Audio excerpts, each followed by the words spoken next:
currently today we are going to install a tool called Quillbot. It's a premium tool. So currently we are installing it for free. So let's check how to install that. So before that, still to install this, we need to go to a browser and search for Quillbot.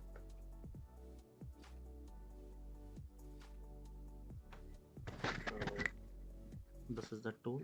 So here you can check like it is grammar check, AI detector. So there will be many of the options here. So here you can see, right, you need to upgrade it to use the features.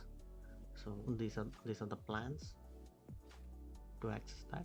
So currently what we need to do was close this, open a new tab, search for the extensions and click on manage extensions and click on this.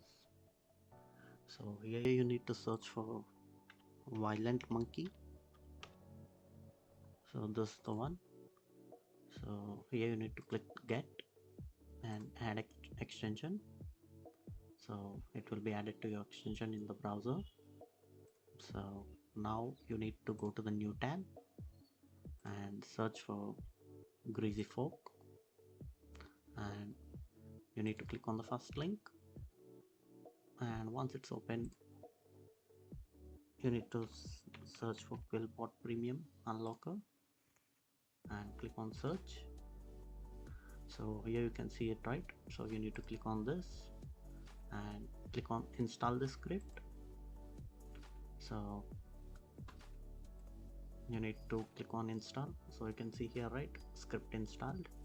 So now you need to close these tabs and just go to the Quillbot, and you can see the screen, right? So just you need to refresh this. So wait for a while. So here you can see it, right, Quillbot Premium. So it's activated. So let's close this and check it again. Yeah, so this is the Quillbot, and that's it. We install the premium. So on this way you can access this tool and use it. Thanks for watching.